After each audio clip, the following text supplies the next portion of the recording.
After the council session adjourned, Elder Xanthar retreated to his private chambers, his compound eyes dimming with fatigue. The data crystals containing humanity's complete assessment surrounded him, their soft blue glow illuminating the worry lines etched into his translucent exoskeleton. "Display Earth historical anomalies. Sequence 7, he commanded. The holographic projector shimmered to life, showing scenes that had troubled the Elder most deeply.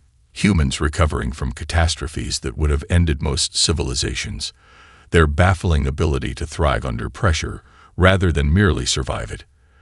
Their contradictory nature, capable of both breathtaking cruelty and astounding compassion, often simultaneously. A soft chime announced a visitor. The Medusan assessment leader, senior analyst Threll, entered with neural tendrils carefully contained in a formal arrangement. "The council seems unconvinced of the threat," Threll observed, his voice resonating directly in Xanthar's mind. "The council fears disruption to the galactic economy more than they fear the humans," Xanthar replied, gesturing to the floating images. "They cannot comprehend a species that defies categorization." Threll's tendrils pulsed with concern. "The Valhari are particularly dismissive. They've already prepared a preliminary trade mission." "Of course they have." Xanthar sighed, a sound like rustling leaves. "The Valhari see only the potential for profit. They fail to understand that humans don't think like us." He paused, manipulating the controls to display a particularly troubling data set. "Look here, their response to resource scarcity." The projection showed humans facing various historical shortages: fuel, food, materials. Where other species followed predictable patterns of conservation or conflict, humans displayed a bewildering array of responses. They invented alternatives, they adapted lifestyles, they developed entirely new distribution systems, they fought wars, they created art about their struggles, sometimes all at once. "Unpredictability is their evolutionary advantage," Xanthar continued. "Most species develop specialized solutions to environmental challenges. Humans develop generalized approaches to everything. They don't solve problems. They dissolve the boundaries of what constitutes a problem." Threll moved closer to the projections, his analytical mind struggling to process the implications. "You truly believe they represent a fundamental shift in the galactic order?" "I believe," Xanthar said carefully, "that humanity will transform everything they touch, not through malice, but through their inherent nature. They are the ultimate adaptive system in a galaxy of specialized ones." He gestured, and the projection shifted to show human artistic creations, thousands of imagined alien species, countless hypothetical first contact scenarios spanning centuries of their entertainment. "Most concerning of all, they've been waiting for us." Threll, "preparing for us in their imagination long before we arrived, while we debate how to respond to them. They've spent generations rehearsing how to respond to us." Threll's tendrils contracted with sudden understanding. "The Valhari have no idea what they're about to encounter." "No," Xanthar agreed, his compound eyes reflecting the swirling images of humanity's imagined cosmic futures. "They believe they're discovering humans. But I fear it is humanity that will discover us all." Captain Resna couldn't sleep. The soft humming of the profitable venture's engines usually lulled her into easy rest, but tonight her mind raced with observations that didn't quite align.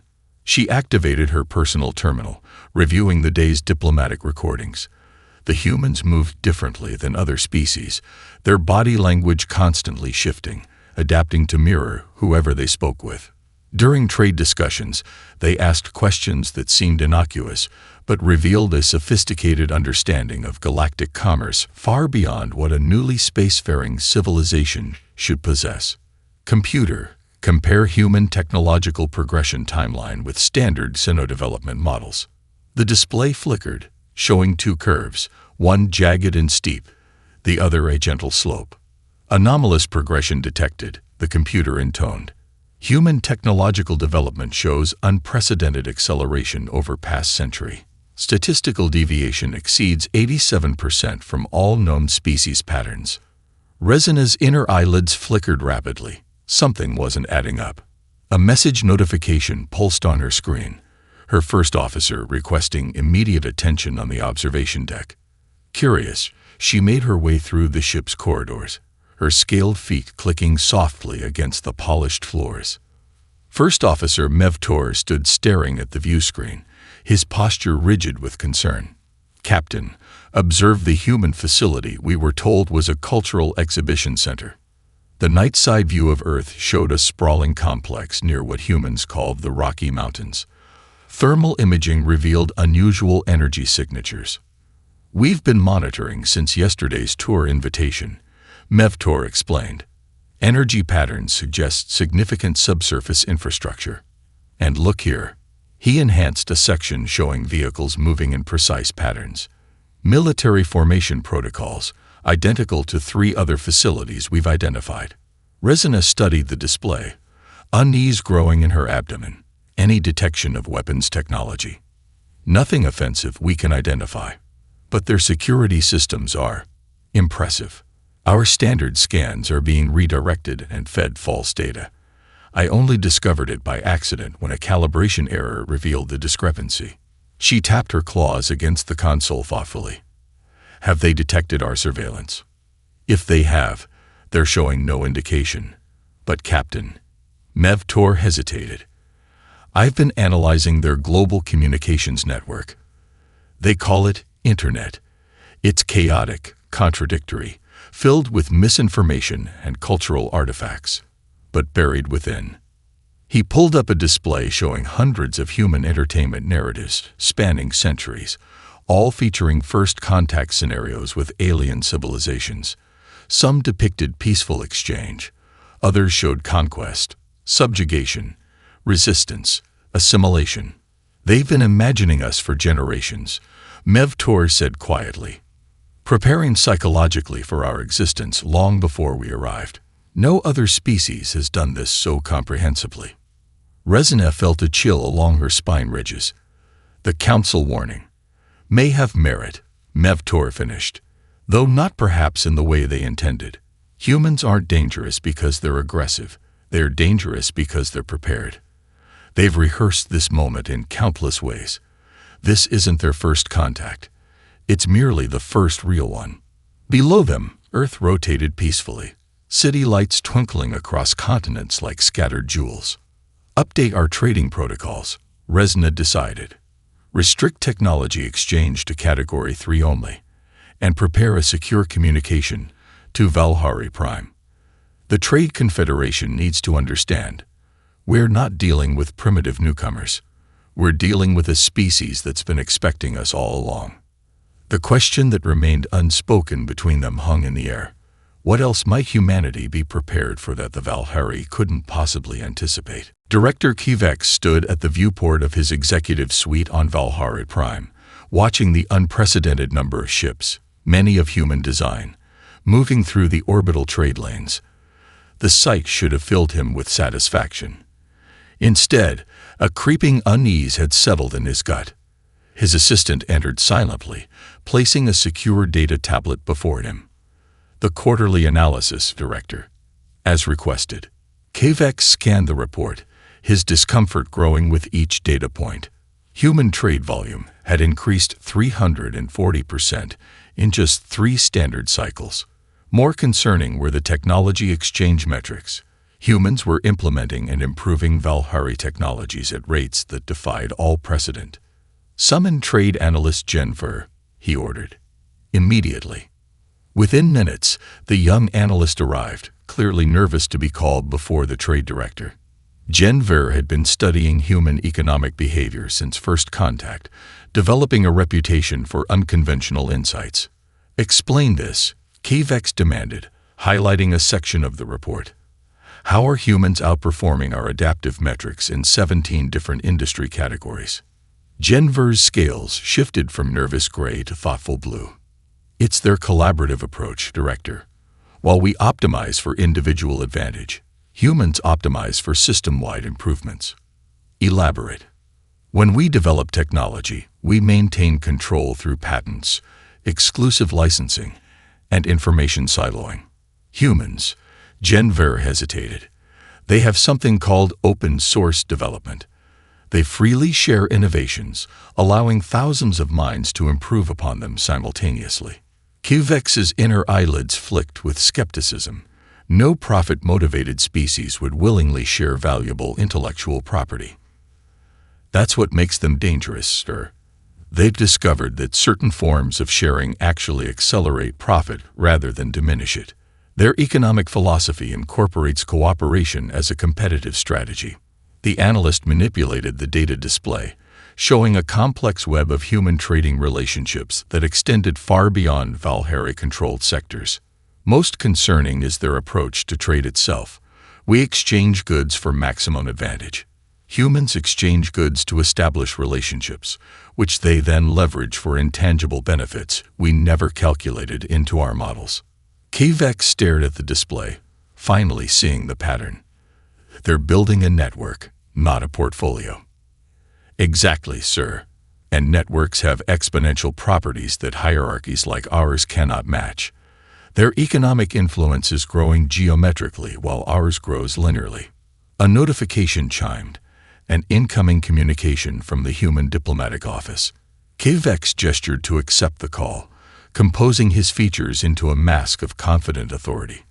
The human ambassador appeared, her expression pleasant but unreadable. Director Qvex, I'm reaching out regarding next month's Technology Exchange Summit. We've developed some fascinating applications of your gravitics principles that we're eager to share. How generous, Qvex replied carefully. Though I wonder why humans are so willing to share innovations that must have required significant investment. The ambassador smiled. Where we come from. Director, the most valuable commodity isn't technology, it's trust. We're building something much larger than a trade portfolio. After the call ended, Qvex turned to find Jennifer studying him intently. She just confirmed your analysis, Qvex said quietly. Yes, the analyst agreed. And the most troubling part, I believe she wanted you to understand. Qvex turned back to the viewport, watching the human ships moving among the stars. They're not playing our game at all, are they? No, Director, Jennifer replied. I'm afraid they're inventing an entirely new one. War Chief Vrax stared at the tactical display in disbelief. 3 Skrull battlecruisers, gone. Not damaged, not disabled, but completely missing. The human counterattack had materialized from nowhere, using wormhole technology that Skrull intelligence had assured him was centuries beyond human capability. Impossible, he hissed, his scaled crest flaring with rage. How could they respond so quickly? Where did they obtain this technology? His second-in-command, Sub-Chief Kraz, maintained a careful distance. The humans appeared to be using modified Valhalla wormhole generators, War Chief, but they've somehow eliminated the stabilization delay. They're jumping directly into combat positions. The Valhalla would never share such technology. They didn't, Kraz replied, displaying intercepted human communications. The humans acquired basic principles through trade then, improved upon them. Vrax's claws dug into the metallic console, leaving deep gouges. Skrull military doctrine was based on overwhelming force and predictable enemy responses. Retreat in the face of superior firepower, regroup at defensible positions, eventual surrender when resistance became futile. The humans were following none of these patterns. A communications officer approached cautiously. War Chief, we've intercepted human tactical communications. They're unusual. The audio filled the command center, human voices calling to each other across their battle network, their tone almost cheerful. Amidst the chaos of battle, they were communicating with a casual efficiency that chilled Vrax's blood. Echo Team, we've got another Skrull heavy cruiser jumping in. Standard formation Delta. Copy that. Already on it. Hey, these guys really love their approach vectors predictable, don't they? Just like the simulations. Deploying countermeasures now. Vrax turned to his intelligence officer. What simulations? Have they encountered our kind before? Never, War Chief. But we've discovered something disturbing in their cultural database. They have entertainment, games, stories, visual media, depicting conflicts with hypothetical alien species. Thousands of scenarios, many with remarkable similarities to our actual tactics. They were prepared for us, Vrax realized, the implications settling like ice in his stomach. Not specifically for Skrull, but for any aggressive species. They'd been rehearsing this war in their imagination for centuries. A blinding flash on the view screen signaled the loss of another Skrull vessel. Alarms blared as sensors detected multiple human jump signatures surrounding their position. Orders, War Chief. Kraz asked, tension evident in his voice. For the first time in his long military career, Vrax hesitated. The humans weren't following any recognizable doctrine. Their attacks seemed random until one recognized the devastating pattern emerging from the chaos. They were fighting like no species he had ever encountered, adaptable, unpredictable, and disturbingly effective. Open a communication channel, he finally ordered. To whom, War Chief? To the humans. The words tasted like ash in his mouth. I wish to discuss terms. As Kraz moved to comply, Vrax turned to the view screen, watching another human vessel materialize impossibly close to a Skrull battlecruiser. Their technology shouldn't work that precisely. Their tactics shouldn't be that effective. Their coordination shouldn't be that seamless. Yet there they were, rewriting the rules of engagement before his eyes.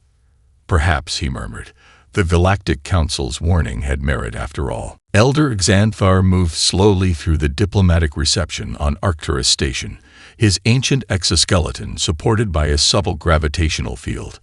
Around him, the unthinkable was happening. Representatives from historically antagonistic species engaged in animated conversation, their traditional hostilities temporarily set aside as they all sought to establish connections with the humans.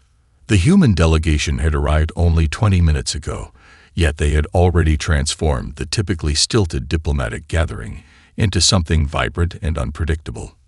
Tehanfar watched as the lead human diplomat effortlessly navigated between a Nor collective ambassador and a Medusan cultural attaché, species that hadn't willingly occupied the same room in 3 centuries.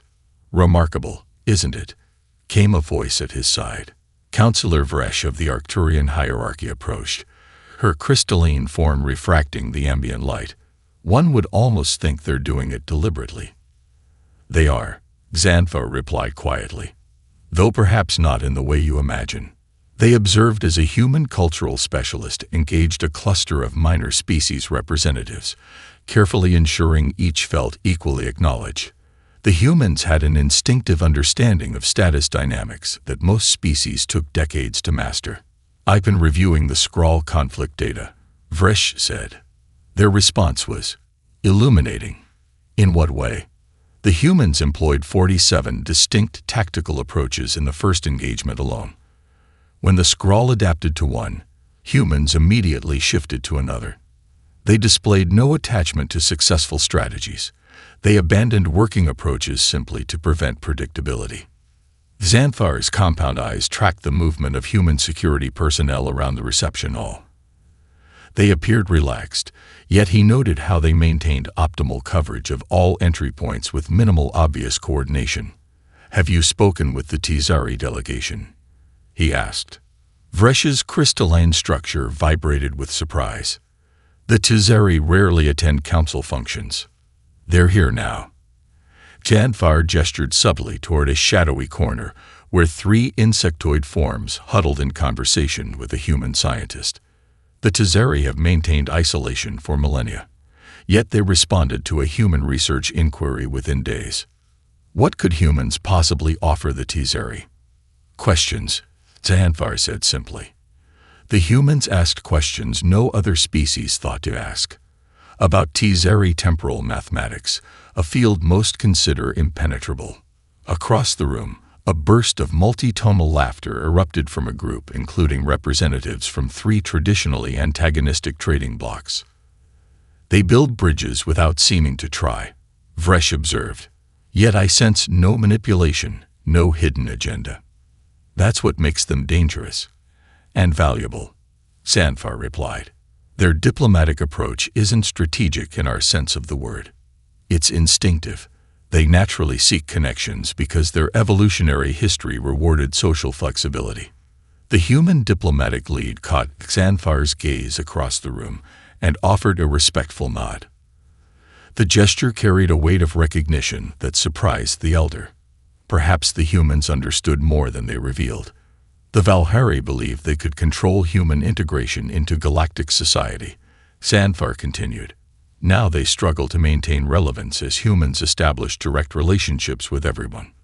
The balance shifts daily. Should we be concerned? Vresh asked. Xanfar watched as the human delegates continued their seemingly effortless diplomatic dance. Yes, he said finally, but not in the way we originally feared. We worried humans would disrupt our careful order. We should have worried they would reveal how fragile that order always was. Dr. Eliza Chen moved through the crowded central hub of the knowledge exchange, pausing occasionally to observe the various collaborative projects taking shape around her. 3 months into the initiative, and already the results exceeded even her optimistic projections. Near the biochemistry sector, a human geneticist was deep in conversation with representatives from both the Noor Collective and a Medusan specialist, species that had maintained an intellectual rivalry for millennia. Together, they manipulated a holographic protein structure that shifted and evolved as they discussed potential modifications. The application is elegant, the Medusan was saying, neural tendrils pulsing with excitement. If we combine your microgravity crystallization technique with Noor bioluminescent markers, we could track protein folding in real time across multiple dimensions, finished the Noor scientist, its light patterns flashing in what Chen recognized as their equivalent of enthusiasm. Chen smiled. Neither species would have considered this collaboration before the exchange. Their respective scientific establishments had developed entirely separate terminology, methodologies, and philosophical approaches that made communication nearly impossible. Yet here they were, finding common ground through human scientific translators. Her comm unit chimed softly. A message from Elder Xanfar requested her presence in Observation Dome 6. Curious, she made her way through the labyrinthine structure of the exchange, noting with satisfaction how the initially segregated species groups had begun to intermingle, forming new configurations based on shared interests rather than biological compatibility. She found the elder alone in the transparent dome, gazing out at the stars. His exoskeleton seemed to have taken on a paler hue since she'd last seen him, a sign of advanced age in his species. Dr. Chen, he acknowledged, compound eyes shifting to focus on her. I've been observing your exchange with great interest. I hope we're meeting council expectations, she replied diplomatically.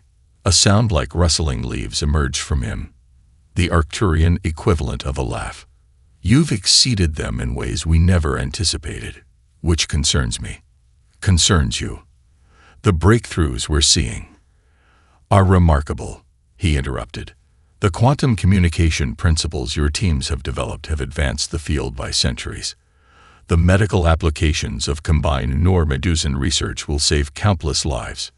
Chen waited, sensing there was more. What troubles me, Xanfar continued, is not what you're creating, but how you're creating it. You've established an entirely new paradigm of knowledge generation. Collaborative cross-disciplinary research isn't new to us, Chen explained. On Earth, we've found that innovation often happens at the boundaries between established fields. Xanfar turned to face her fully. You don't understand. For most species, knowledge is hierarchical, sequential, carefully controlled.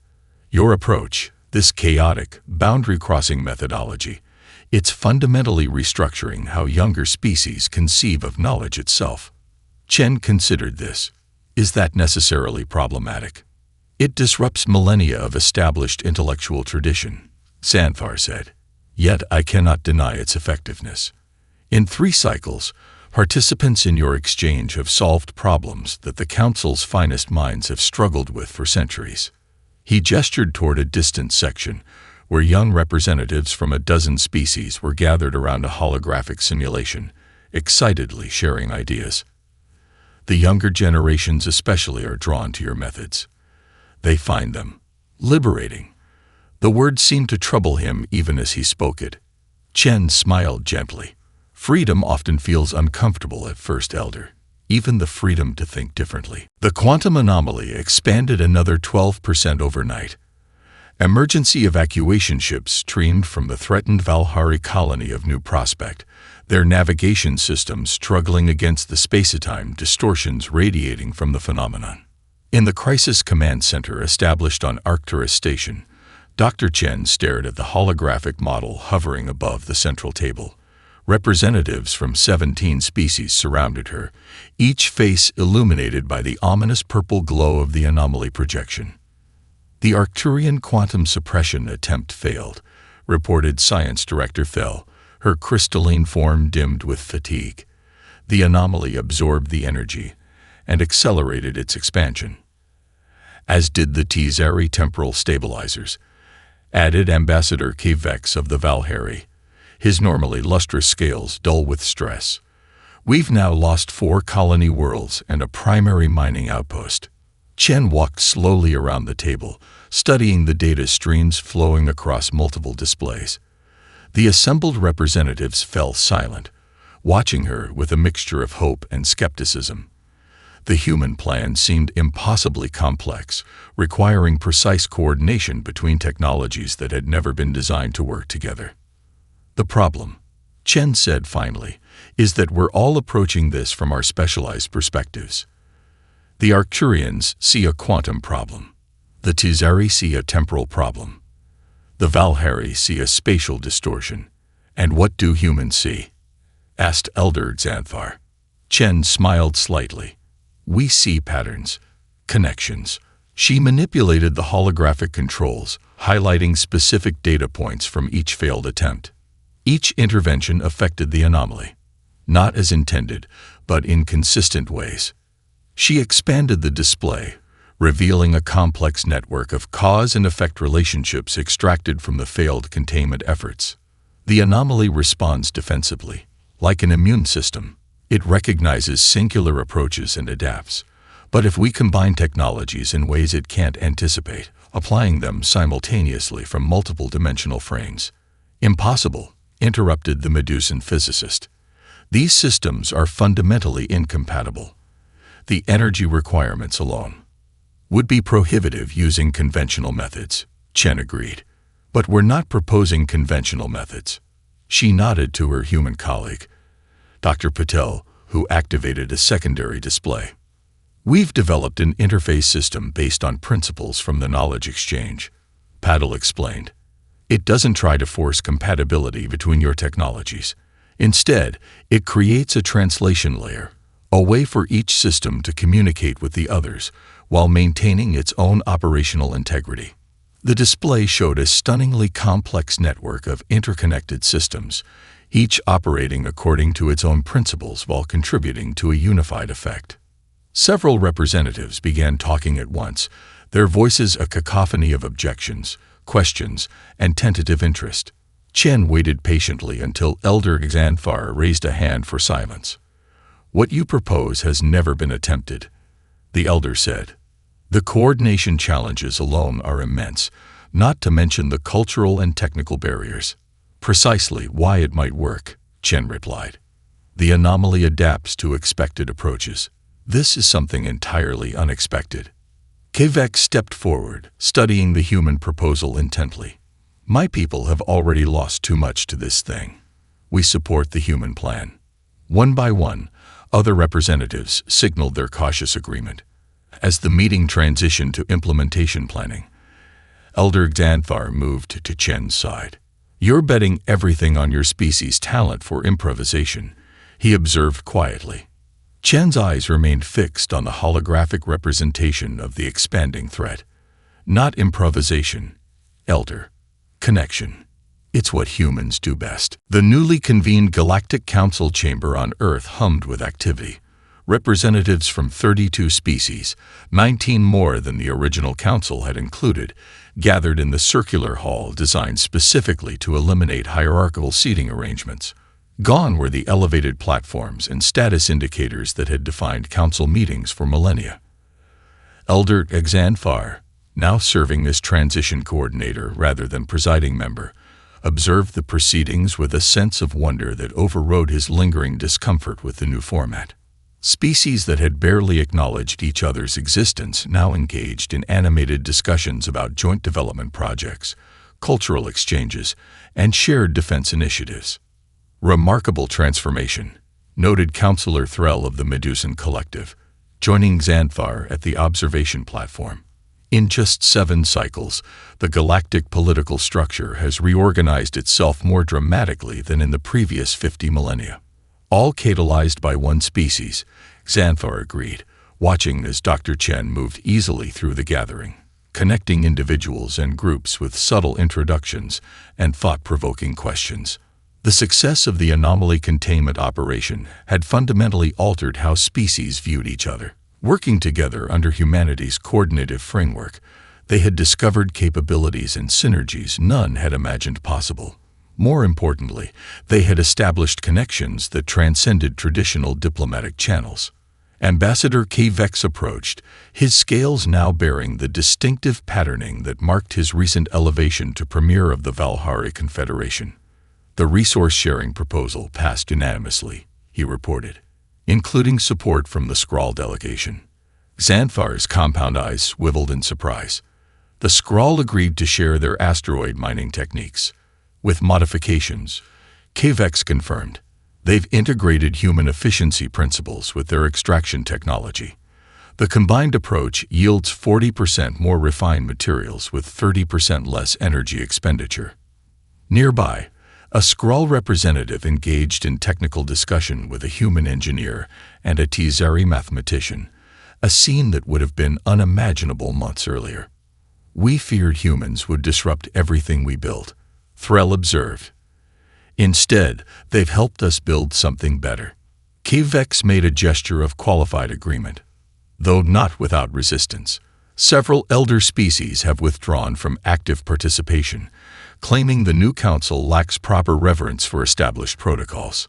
Change is difficult, Xanthar acknowledged, particularly for those who benefited most from the old structure.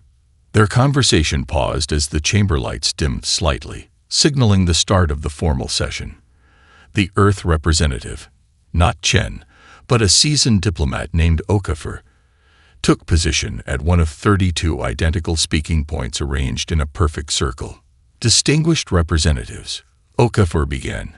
Today we consider the proposed Charter of Mutual Development and Defense. This document represents not just a reordering of our political relationships, but a fundamental shift in how we conceive our shared future. As the session proceeded, Xanthar found his gaze drawn to a historical display near the chamber entrance. It showed the original council warning about humanity, now preserved as a reminder of how profoundly perspective could shape understanding. We feared what we did not comprehend, he murmured. A species that evolved through chaos rather than order. We saw only the danger, not the possibility. K-Vex followed his gaze, mandibles clicking in what had become his characteristic expression of ironic amusement. Perhaps that was the real warning we should have heeded, not about humans, but about the limitations of our own understanding.